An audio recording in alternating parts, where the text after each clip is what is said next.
In the studio with me is Martha Tsamis, who is the owner of the Inflation nightclub where it happened. Martha, good morning. Good morning, Neil. Do you get compensation too? I can't talk about that. We don't tell me how much. Yeah, there is a settlement. There is a settlement. Yes. Good. But you're satisfied with that? Yes, very satisfied. Okay. What about Dale and Zeta? Have you spoken to them? Only on the day. Yep. And they happy with it?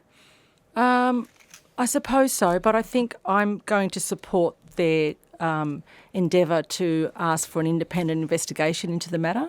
I think they need closure also, and I think that they want someone to investigate it and hold those people responsible for doing what they've done to them. They're traumatised, these people. What do you think? What do you mean responsible? What do you think should be done with the police who took the action? Well, what investigation has taken place for the people that actioned the shooting, did the shooting, and then everything that happened after the shooting? There was they weren't releasing. They were saying there was 000 phone calls. There wasn't any. They were saying that they weren't releasing whether it was a plastic toy. I mean, just as late as the 10th of August, over a month later, Peter DeSanto was holding a press conference and wasn't answering questions from the media about whether it was a plastic toy and whether there was 000 phone calls. The public have a right to know the information. He's a police officer, of course, Peter DeSanto, senior police officer. Were you there on the night? Yes, I was. When did you realise something had happened? I was upstairs and the manager asked me to come downstairs at about 3:15. He said that there was so many police out the front. I assumed it was just another raid because we were getting raided all the time.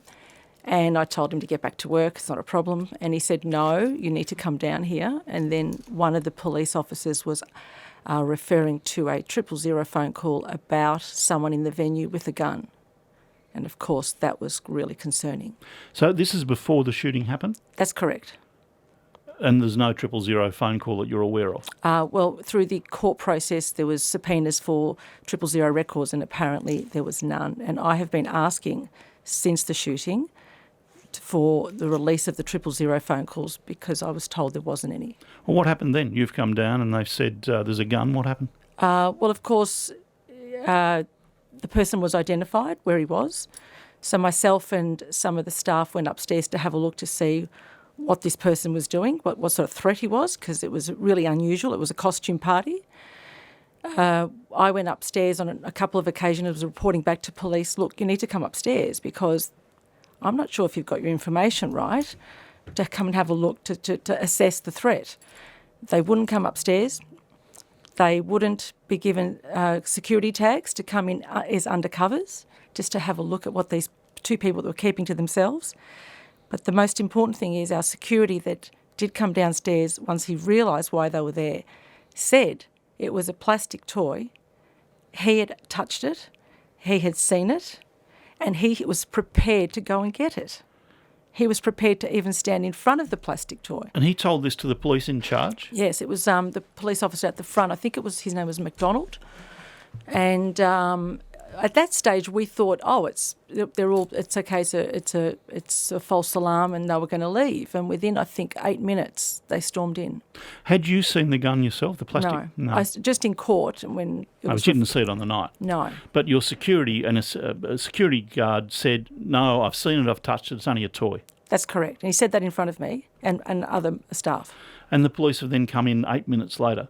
I think about 8 minutes later. And what's happened? They've gone upstairs. Well, I think initially we thought, because they kept saying they still want to talk to him, and they have the right because they've got a complaint, 000 calls apparently. So we thought that they were going to wait for him to come downstairs.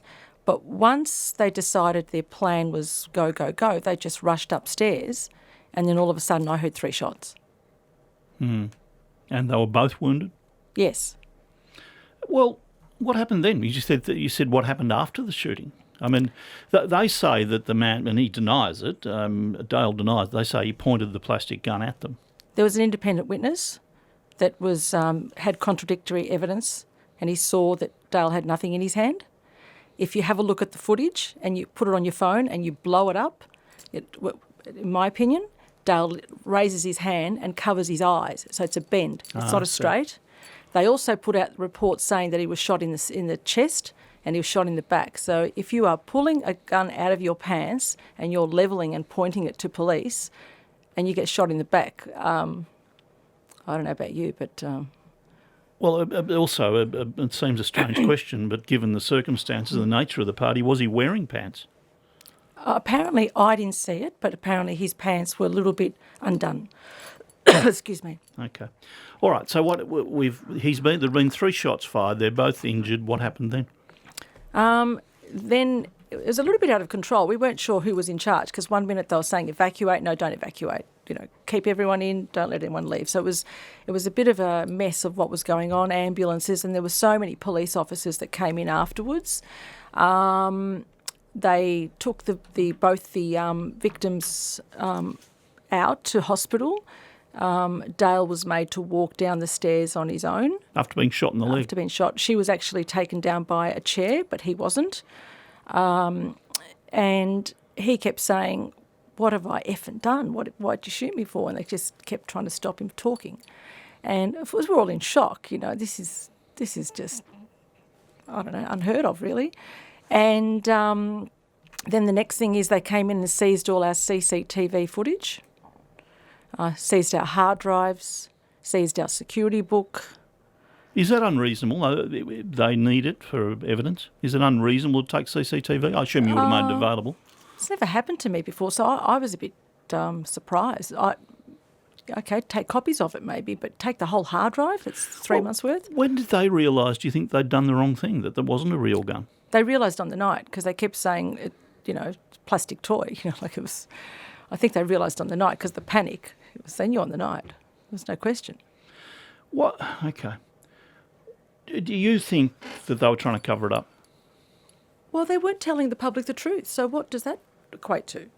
Why wouldn't you say it was a plastic toy on the night? Why wouldn't you just own it on the night and come out and say what it was? Well, more than that, they've gone to court, and it's only yesterday they settled. Yeah, it was 2.5 years of lawyers and things and been dragging out, and then they made me a party to the action. And all of a sudden, that had consequences. I couldn't get public liability. I had to, in the last hour, which ended up costing me over close to $100,000 more a year. What was that all that about? So you're still open and still holding parties and the rest of it? Oh, yeah, we're a function venue, of course, yeah. We've had a lot of public support. I mean, we've been there a long time. Have you been paid by Victoria Police in the past? No. No, you've never had an issue with them before? No. I've had a great relationship with the police. It all changed about 10 years ago. Why? I think there was some anonymous complaints about my partner and I. He's a senior police member. And there was Mr. Anonymous complaining there again. And that was investigated. He was put off work on taxpayers' money for 18 months. He eventually got back into work. And he just catches crooks. That's all he does. He's he works still in on the crime. job. He is, yeah. And all of a sudden, lawyers and all, IBAC was involved in that matter. And he was put back in his role, or a different role, like he was put back in absolutely, pencil-pushing role, and then obviously fought his way back. And he, I believe, my opinion, is after they couldn't go after him anymore, they came after me. That's the only logical explanation. So is that why, at the very best, they've handled it badly? They think there's a risk, they want to go and check it out, and they've done the wrong thing, and they've shot somebody with the gun everybody has told them is plastic. But why did they come in and do that? Did they have to check it? I suppose they did have to check it, didn't they? Yes, I think if you get a report like that, it's very important to make sure. But wouldn't you think you'd come upstairs and have a look? I mean, if it was a real gun, why would you send me upstairs? Why didn't you evacuate? Did they send you? Well, they kept saying, can you tell us what he's doing? So, of course, I've gone up there. I was in a state of shock, so I was prepared to do anything. But also, my staff was still up there. They hadn't evacuated when they were stormed up there. There was people still on the dance floor. I think the plan was a little bit... it could have been a better plan, maybe. I don't know. What sort of effect? Well, it's had a financial effect on you. What else? Also, it's had an effect on my personal life. I just want to get on with running my business, and I want them to stop interfering in my personal life. I just want to go on and do what I do best, and that is bring people together to socialise in a safe environment. It's rattled you then, personally? Look, I have to put this behind me because the only way to operate in my world is you need the police to be on side with you, because I'm on committees and I work in with committees with the police, and not everyone's bad. There's good and bad in every industry. Your industry, doctors, churches, government. So you can't just take a small portion of people and judge everyone. So I have to put it behind me. But what I'd like to do is support the two victims that, unless you've met them, and you've met their families, you would have to say, if my child was shot in the back and he didn't have a toy gun and there wasn't any accountability, you would have some concerns. So you want an independent inquiry?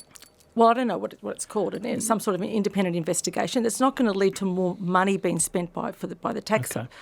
Well, what answers do you want? I mean, the police should probably be answering to it. I understand they won't talk about the amount of money. That's confidential. I assume at their request it's confidential, is it? Yes. So you'd be happy for it to be public, but they want it confidential? Well, that was the agreement with the lawyers. Okay. The QC said, that's what the arrangement is. Did it cost you a lot in legal fees?